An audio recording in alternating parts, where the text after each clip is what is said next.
Hi, everyone, and welcome to Making the Grade. I'm Michelle Edmonds from Idaho News 6. Changing things up a little bit in December, we're going to be joining you on Wednesdays for the next couple of weeks right here live across all the Idaho News 6 platforms to talk everything education. And so much of our focus, as you well know if you've been joining us, has been about education and the pandemic, and we will be talking about that again today. But there are a lot of other hot education topics, including some major shakeups that could be happening at the State House this week and what that means when it comes to Idaho's education. So joining me to have the discussions, as we always do, is Idaho Education News reporter Kevin Richert. Hello, Kevin. Happy post-Thanksgiving. Hi, Michelle. Good to see you. Good to see you went the extra mile on those decorations. You know, My Be Merry sign behind me, yeah, you like that? Yeah, but it I would just take figured. hours to put together and set up, but it's very nice. We're trying to get into the spirit, right? Yes. Even if we have to be socially distant, that's what we're going to do. So, here on Making the Grade, we always love to have your comments, your thoughts as we dive into some of the top education stories happening basically around the state this week. And Kevin, let's start with the COVID-19 numbers because obviously Idaho Education News does such a good job in tracking those numbers for us. And as we have talked about, as was somewhat expected, as schools closed down last week, whether we're talking about the K-12 system or college campuses, we did see a decline in the number of coronavirus cases. Right. We saw drop-offs during Thanksgiving week, which you would figure on because, K-12 schools were closed either for at least part of the week, or in many cases, like in Boise and West Ada, they were closed for the entire week. So the numbers did drop off considerably. Saw the same things happening on the college campuses. But what we don't know, and why I would not get my hopes up too high here, is we don't know if this was a blip because of the holiday week or if it's a sign of anything more of a trend. Looking what's happening statewide, looking what's happening with the cases and the hospitalization rates and the death toll, it's hard to be very, very optimistic about where the trends are headed. So what we saw last week, maybe it's a blip. Obviously, I hope it isn't, but it feels like it's probably more likely a blip than anything else. Kevin, I know that Idaho Education News tracks what school districts are doing, open, closed, hybrid models, and we'd love to hear from you out there in Facebook land what your kids are dealing with now between the Thanksgiving break and the Christmas holiday break. Right, But because there Boise are some. this week is when Boise went back to all online learning for all 25,000 students, and that happened right after the Thanksgiving break. And Nampa as well, correct? Yes, I believe so. But West Ada is still in its combination of face-to-face learning, some hybrid learning in the higher grades. So what will be fascinating is to see these numbers dependent on the school districts and if there is some control in the spread because of kids who perhaps like in the Boise School District did not go back into actual classrooms. Right. We'll track it every week. We'll keep an eye on it and see what the numbers look like next week, following week, and beyond. And on the campus level, those numbers dropped as well. And many of the campuses sent kids, college students home and asked them to stay home to go into an online model as well after Thanksgiving break. Right. Big declines on almost every campus. Again, not really a surprise when the campuses closed for Thanksgiving break and in many cases are closed now for the entire semester. Not a surprise that you would see declines in numbers. Probably you'll see low numbers from the campuses because there are going to be some students who are back on campus, even learning in an online setting as opposed to going to classes. So I would imagine these numbers are going to stay low. It was interesting to see it pretty much across the board, and even at Boise State, we had the very high profile cancellation of the Boise State football game on Saturday, which happened kind of at the last minute Saturday morning. But in spite of that, the overall case numbers for Boise State dropped considerably last week, as we saw on several other campuses.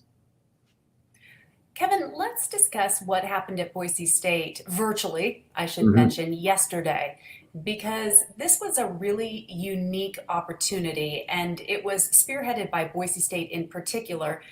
President Dr. Marlene Trump held a virtual conference in which she really wanted to get to the heart of students' well-being during the pandemic. I know that you listened in on the conference. Tell us a little bit about what you saw, what you learned. It was a really interesting conference. It was a 4-hour virtual conference where you had administrators from colleges all across the country, more than 20 administrators, really running the gamut. You had representatives of some of the land-grant institutions like University of Tennessee, University of Minnesota, big state institutions. You had a couple of administrators at Boise State, including President Trump herself. You had a representative from a community college in Texas. You had the president of Howard University, historically, which has served a historically Black student population.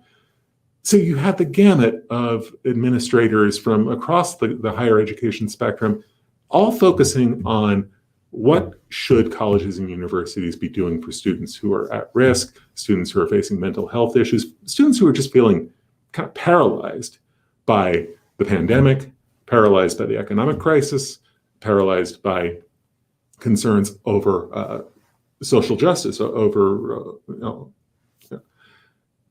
and how all of those factors are affecting student decisions and student behaviors, students' decisions to enroll in college and stay in college. It was a fascinating day of discussions, and I feel like I only scratched the surface with the story that I wrote on Tuesday, and I'm going to have more coverage coming up on Thursday.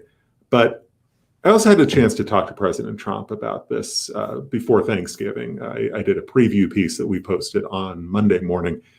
And I think for President Trump, this is a cause. I think she's very concerned about students who are just not starting their lives, not starting their post-high school lives, or are putting it all on hold because of the pandemic, because of the concerns. As she put it when we talked last week, she said she just does not want to see a lost generation of students. And it's personal. Michelle, for President Trump, this is a personal issue. She talked to me pretty candidly about how, with her 18-year-old son, they had conversations early on in the pandemic. And as she described it, her son said, this is tougher on people in my age group than it is on adults. And President Trump said, well, her first reaction was to just kind of scoff at that and just say, well, how can it be tougher on young adults than it is on adults who are dealing with work issues, who are dealing with parenting issues, who are dealing with homeschooling issues, virtual learning issues. And as she did more research, she found out that the mental health challenges facing 18 to 26-year-olds are extremely acute, and the numbers and the numbers of students and the numbers of young adults who are really struggling with the pandemic, who are really struggling with the economic issues, who are really struggling with the social justice issues and the social justice debate that we're having.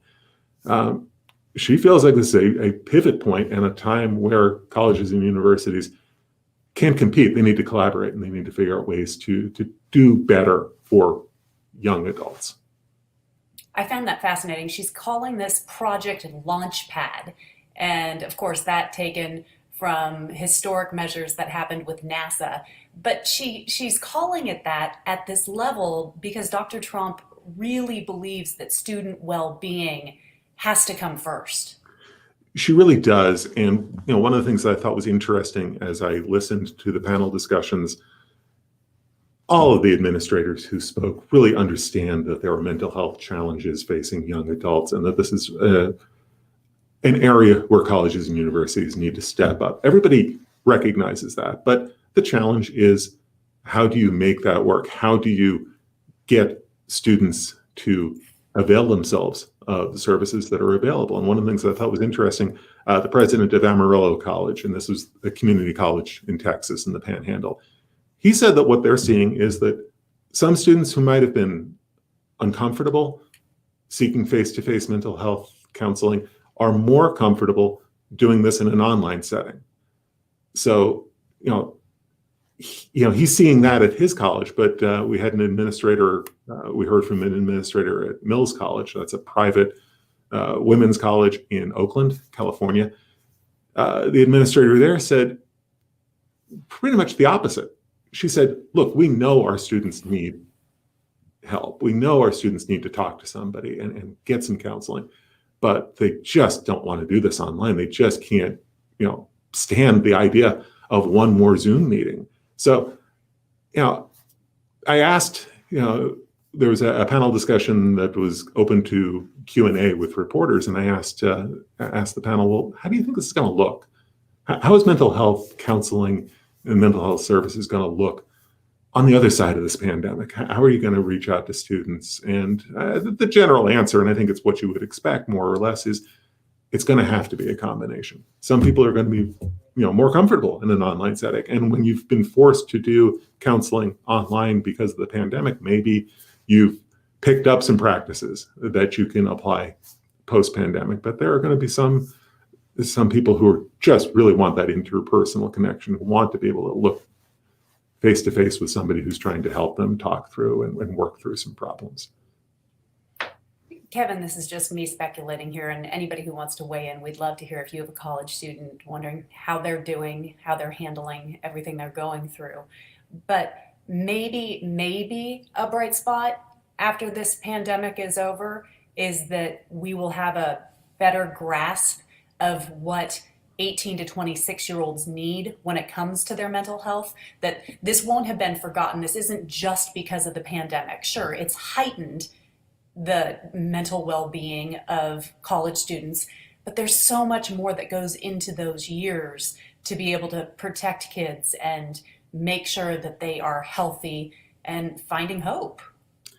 I think if any of us left home to go to college at the age of 18 or thereabouts in quote unquote normal times, I can only imagine, as one who did that myself, I can only imagine the challenges facing today's students, having to make that decision, having to make that leap, that launch, to use Boise State's terminology, in this time, in this era, in this point in history. I can't imagine the challenges that are facing students today. And one of the things that we heard more than one of the administrators say it in different ways is maybe when we come out of the other side of this, students will feel more comfortable reaching out for help. That the idea of going and getting help and talking to somebody and getting counseling, it won't feel as stigmatized. So if there's a bright spot, if there's something that comes out of this on the other side where we're in a better place, that may be one of those areas. I certainly hope so. Yeah, Let's discuss another story posted on idahoednews.org. Again, if you want to read in depth on any of these stories, that's the place to go, is to Idaho Education News' website. But there's been a school safety review. And so this goes back to our K through 12 system. There's actually the Office of School Safety, if you didn't know, a state-run agency that is under the task of making sure that our schools are safe. And here we're not necessarily, obviously, talking about the pandemic. This is the school safety office that has been developed, unfortunately, because of tragedies that have happened not in our state, but in other states, to keep our students safe. And they have issued a report. And roughly, Kevin, the report was pretty positive. Right. And I think part of what's positive about this is that really for the first time as a state, decision makers and policymakers have a sense of what is going on the ground in terms of security, in terms of safeguards on school campuses across the state. I mean, this is a project that has been in the works for several years. This is an office that's been in place now for several years. And this office was tasked with going to every school in the state and doing a safety review and looking at a lot of different metrics. It's not just security in terms of what do you do with visitors and badging visitors, although obviously in this day and age, that's a big factor. That's a big metric that this office is looking at. They're looking at a whole lot of different safety threats that would be facing schools all across the state. So we finally, as a state, policymakers as a state, finally have something more concrete to look at about what's happening in the big picture. Where are schools measuring up better? Where are schools where are there, soft spots in terms of security and safeguards. And if you want to read more about exactly what was found, all that information is at idahoednews.org. It's just kind of fascinating, the report that they found and the percentages they put with certain things, because you're right. I mean, they looked at everything from entrances and exits. We're pulling some of it up here. Are they monitoring students during, major times when they're in cafeterias, and are there badges and all those things that pre-pandemic we were much more worried about for our schools. And it's nice to see that this is coming out now, because school safety still has to be a top priority, even in the midst of what's going on with coronavirus. Right. And I'll tell you, Michelle, pre-pandemic, when we could actually do work in schools, when we could actually visit with teachers and sit in on classes, I can tell you that anecdotally, the schools' responses to safety issues were all over the place. I mean, you go to some schools and you would be signed in, you would get your little, sticky, visitor badge, and you would be escorted from where you showed up at the front door to where you were headed. And, the administrators, from the principal on down to the office staff, they kept an eye on you, and they knew where you were going to be. They expected you to sign in, sign out. I went to one rural school a few years ago, and it'll always stick in my mind. I didn't know exactly where to enter the school, so I just entered through what I thought was a main door, but it was actually a door, I think, by a gymnasium. And Michelle, I was walking down the hallway for a couple of minutes. It was a high school, and kids were kind of looking at me like, well, who's this guy? But nobody stopped me. And I was like, practically hoping to be stopped at this point. It's like, somebody, A, tell me where I need to be because I have an appointment, but B, somebody flagged down this strange tall guy walking the hallway that we've never seen before, so we can figure out, who he is exactly and what's he doing here exactly. I was kind of nervous just because I thought, if somebody can walk in that easily and meander around, you hope that the person who is doing that isn't somebody with bad intentions.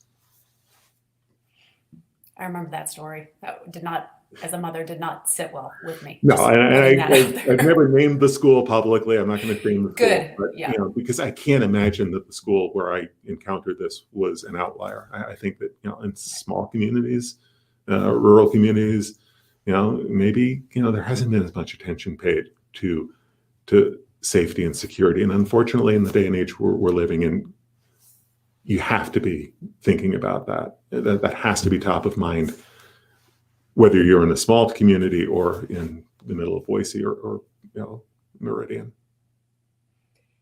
So speaking of security, there are many decisions underway at the State House level. And I say security because some of the decisions that need to be made there still is exactly how the legislature is going to look, both in the midst of a pandemic, but also in terms of leadership come January. So you may not realize it, but this very first week of December, there are a lot of decisions to be made and some serious movers and shakers this year, because so many of the leadership have not returned to the State House. They've decided to retire.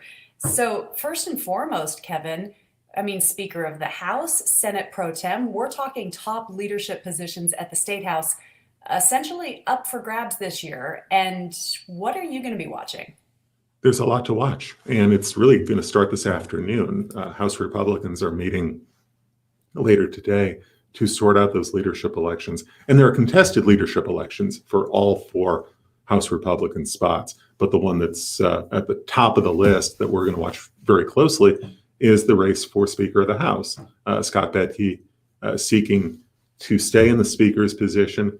Wendy Horman, Republican from Idaho Falls, who has been very active and very out front in terms of education funding, in terms of writing public school budgets. She sits on the budget committee right now.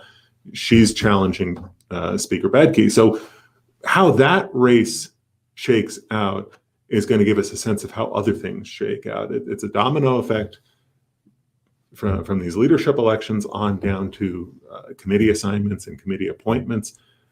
There's a lot to sort out, all of these leadership posts, whether it's House Speaker or Senate President Pro Tem, the floor leaders for these two chambers, then you've got at least one really prominent committee chair that's going to change. That's the Senate Education Chair, because Dean Mortimer stepped down. He retired. He did not seek re-election. So he's out, and that means that you've got a vacancy in the Senate Education Committee. If things go according to form, if it's kind of a chalk process here of moving folks around, Stephen Thane, the vice chairman of the committee, Republican from Emmett, would be in line to be the chair of the Senate Education Committee. Things don't always go chalk. Things don't always go according to to plan or as we would expect, because who knows where folks are going to want to settle in, and who knows how leadership is going to dispense these top assignments. There's a lot to watch this week. And the results, again, as we're seeing your story there, not going to become official. We will not know the results of the Senate Pro Tem and the House speakerships until tomorrow, correct? Right. Yes, Thursday is when we would expect to see those announcements. And then Thursday is when House and Senate leadership meets with the individual members and goes over their requests for committees, and eventually they announce who winds up on what committee. It's a couple of years ago, it was a very low-tech process. You would have these kind of sheets of paper posted outside the offices, and they would kind of move these slips of paper around to show who was on what committee. I mean, it's like I said, it's a pretty low-tech process. But you find out, and you find out through these assignments really who is going to be in some key positions that we're going to watch, whether it's the education committees or the budget writing committee. So that will give us a sense of kind of how the session might unfold. There is something that's happening that I want to make sure everybody knows about this afternoon, and Idaho Education News has been on the forefront of this in a partnership with the Idaho Statesman and Idaho News 6. So proud to support all the work that you have been doing with the Latino Listening project. And this afternoon, Latino students are going to be speaking directly, virtually, with the governor. And I'm so excited to hear how this got put together, Kevin, and what you're expecting out of this part of the listening project. I'm excited just to listen, and that's all I'm going to be doing this afternoon. Shout out to Sammy Edge, our reporter who's been working on this project, and Nicole Foy, who's been working on this at the Idaho Statesman. They've done a tremendous job this past year collaborating on this project, talking to and writing about Latino students and the challenges that they're facing, and their hopes and their plans for the future. Now we get to hear from some of these students, and they're going to be talking to the governor, and we're going to hear the back and forth, the interchange of ideas between students and the governor. It's a unique opportunity, and I'm looking forward to, like I say, I've had very little to do with this project as to kind of beyond just watching it unfold. So that's kind of what I'll be doing this afternoon is watching the conversation unfold. I'll be taking some notes, and I encourage people to join me and join us and listen. You can catch this on our Facebook page at Idaho Education News, and hope you'll join us. I'll be excited to hear what the governor has his takeaway from this as well, because I have no doubt that when somebody has a chance to really listen in on what's affecting a certain group of students in our state. He has called himself from the beginning when Governor Brad Little took office, he wanted to be the education governor. This is one way he does that, is by listening in and really taking in what students have to say themselves. So I love that there's going to be this interplay. Right. I mean, I think it's really cool that we're going to get to hear this kind of conversation between students and the governor. You don't see that very often, but the stakes are so high. Not just we talk about education in the aggregate in terms of trying to improve the school system for Latino students. This is the largest minority population in the state by far. Makes up about, I want to say, about 18% of the population. What this state does in terms of reaching out to Latino students and helping Latino students find a path to success is instrumental to the future success of the state. So, like I say, I'm really looking forward to the conversation, and I hope you all will get a chance to join us. That's happening at 4:30 today, correct? 4:30, yes. And Kevin, before I let you go on that topic real fast, just in case people, you were talking about how important this minority group is, not just because they are so large, but because they are so large, they then play into other metrics that the entire state wants to move forward. So specifically, let's just touch on why the Latino population is so important to the overall goal of the state to make sure that we have a large percentage of our students moving on to higher education. You can't leave out the largest minority group from pulling everybody else up into that goal. You certainly can't. And when you look at the numbers, they should be a wake-up call to us all. It's, we talk a lot about the 60% goal. We talk a lot about improving the attainment rate. And when we talk about that, that's the percentage of young adults who have either a college degree of some kind or a certificate. Overall, the numbers improved slightly. We had that story about a week or so ago. We're still far from the 60% goal. We're at 44% right now, as opposed to 42% where we've been frozen for the past several years. So a bit of an increase, still a long way to go.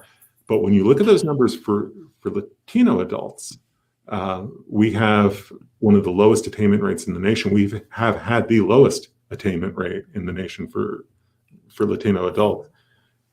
That's a huge red flag. That's a huge concern, because we're not going to get to 60% unless we can get some real improvements and really encourage Latino students to continue their education beyond high school, to get, whether it's a degree, a 4-year degree or a 2-year degree or a professional certificate, some sort of education beyond high school that prepares them for a career, that prepares them for that lets them have a chance to get a good job. So what's happening with the Latino student population, what's happening with Latino students now, is going to affect how the state looks and how the state approaches the future. Again, 4:30 today. You can see that streaming live on the Facebook page at Idaho Ed News. Looking forward to hearing what the governor has to say to these students, but more importantly, what the students have to say to the top man in charge. Absolutely. So Kevin, before I let you go, I don't think you were making fun of my Be Merry sign. No. But we do love to have you do a little show and tell. And since I had a preview, I know that you were in the holiday spirit as well. It's going to be a strange holiday season, just like last week was a strange Thanksgiving, but it is still the holiday season. And you only get to wear these kind of things, for a short window here between now and Christmas. So we're gonna scroll in on these guys. These are right. So we're dachshund owners at our household. We have 1.5 dachshunds. We have one who's full bred, and we have one that's a cross between a dachshund and a Labrador Retriever, kind of like a large dachshund with kind of a Labrador bark. So they're kind of our they're part of the family, and the idea of combining Christmas and dachshunds was kind of a no-brainer. So I had to have this tie when I saw it. Don't get to wear it very often. This is the time of year to do it. And of course, right here on Making the Grade with our show and tell segment, where we always like to end on a Be Merry note, it really works for us. Yes.